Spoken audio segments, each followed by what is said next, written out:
The moment I learned about my grandfather's passing, a wave of sadness washed over me. It was difficult to accept that the man who had instilled so many values in me, who had shared countless stories and lessons, was gone. However, amidst the grief, there was a flicker of hope. I had inherited his land. This wasn't just any piece of property, it was a patch of earth that held generations of memories. As a child, I spent summers running through those fields, my laughter mingling with the rustling grass while my grandfather pointed out the constellations in the night sky. He taught me the names of wildflowers and the songs of birds that flitted above us. Each corner of the land bore witness to our bond, and now it was mine to hold, to cherish, and to protect.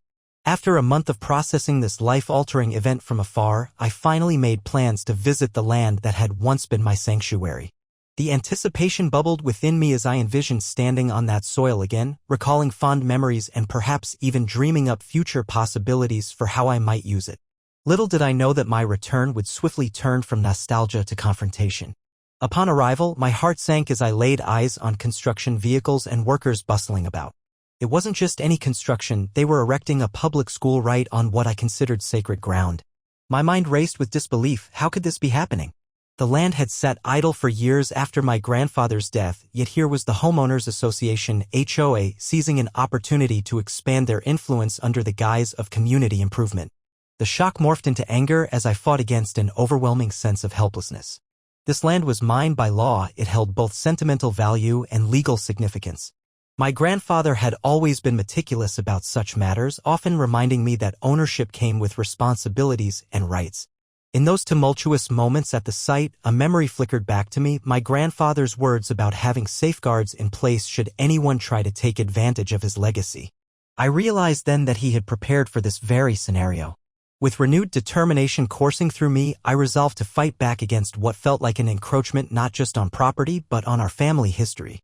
As I began to dig deeper into the situation, both literally and figuratively, the anticipation shifted from dread to resolve. It wasn't simply about owning land, it was about honoring my grandfather's legacy and ensuring that his wisdom would not be lost to bureaucratic whims.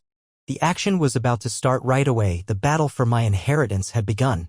As I drove toward the land my grandfather had cherished, a mix of excitement and nostalgia filled me.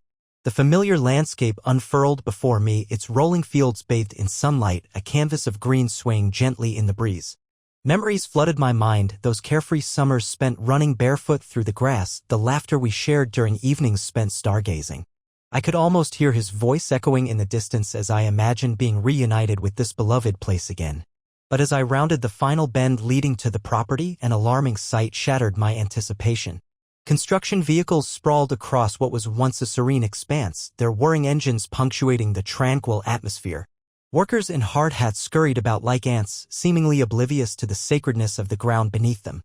My heart raced as a wave of disbelief washed over me. This couldn't be happening on my land, not on what my grandfather had entrusted to me. I parked hastily and stepped out, my feet crunching on gravel as I approached the chaotic scene. The sounds of drills and hammers were deafening against the backdrop of chirping birds and rustling leaves that had once defined this space. Signs declaring future home of Riverbend Public School were staked into the ground, mocking me with their bold assertions that somehow this construction was justified.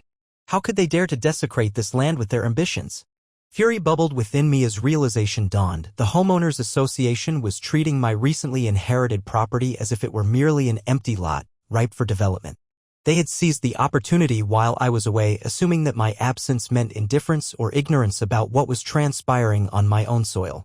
I felt an overwhelming sense of betrayal not just toward them but also toward the memory of my grandfather who had nurtured this land long before it became mine. As I walked closer to the construction zone, taking in the sight of earth being disturbed and trees being felled, anger morphed into determination. This was not just about me, it was about preserving a legacy that belonged not only to my grandfather but also to future generations who might wish to honor it. How could they believe they had any right to decide its fate? In that moment, a spark ignited inside me, a fierce resolve to protect what was rightfully mine. I recalled my grandfather's wisdom and foresight regarding property ownership. He had taught me that with ownership came not just rights but also a duty to defend those rights at all costs. I glanced around, surveying the markers that hinted at boundaries and history long before modern surveys took over. It was time to dig deeper, both literally and figuratively, as I prepared for a battle against an encroachment on our family's heritage. The action would begin immediately. The fight for my inheritance had officially commenced. As the reality of the situation settled in, I found myself grappling not only with personal betrayal but also with the larger forces at play within local governance. The Homeowners Association, HOA, that was now overseeing what would become Riverbend Public School was a powerful entity in our community, wielding significant influence over land use and development decisions. Their authority stemmed from their role in maintaining property values, managing shared resources, and fostering a certain aesthetic within neighborhoods. However, this seemingly benign oversight had far-reaching implications for residents like me. The HOA had launched a campaign to build the school under the guise of community improvement, presenting it as a necessary initiative to accommodate a growing population of families in the area. They argued that the new school would enhance local property values and attract more families to the neighborhood, appealing to both existing residents and potential homebuyers. Framed as part of urban planning and progress, their actions were wrapped in altruistic motives that masked deeper ambitions. Yet behind this facade was an aggressive expansionist agenda.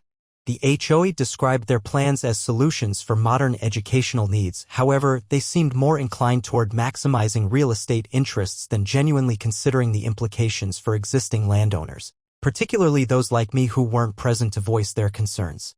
My absence had translated into opportunity, a gap they exploited without hesitation. As I delved further into understanding their authority, I uncovered layers of bureaucracy that had conveniently overlooked individual property rights. The HOA relied on updated surveys and assessments that often disregarded historical boundaries established decades earlier.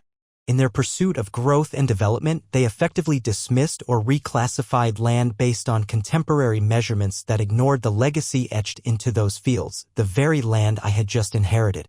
Their justification for encroaching on my inherited property was couched in legalese and policy jargon designed to paint a picture of inevitable progress.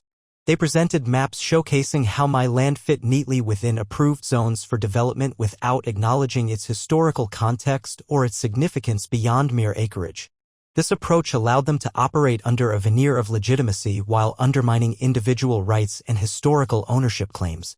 As tensions mounted between my emotions and this bureaucratic machine, I became increasingly determined to assert my rights as an owner, rights that had been meticulously preserved by my grandfather's foresight. It became evident that unless I stood up against this institutional force, the legacy he left behind could be irrevocably altered or lost altogether. The fight was far from over. I needed to rally my resources, gather evidence about original property boundaries while preparing for legal battles ahead, and ensure that history would not be swept aside in favor of modernization.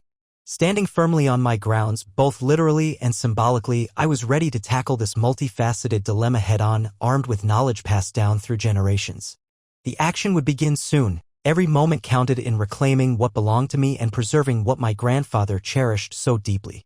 As I reflected on the legal battle looming ahead, a profound sense of gratitude welled up within me for my grandfather's foresight. He wasn't just a caretaker of land, he was well-versed in property law and a keen observer of the shifting tides in local governance. Over the years, he had carefully laid the groundwork to shield our family legacy from any potential disputes that could arise, particularly in a modern world where boundaries often seemed malleable. My grandfather understood that land was not just about ownership, it was about history, identity, and community. In our conversations, he frequently imparted wisdom about the importance of knowing one's rights, emphasizing that properties could often be misclassified or redefined if owners were not vigilant. His guidance inspired me to appreciate not just the physical space we inhabited but also its legal significance. Years before I inherited his estate, he took proactive steps to formalize the boundaries of our land. He ensured that original deeds and survey markers were meticulously recorded and safeguarded.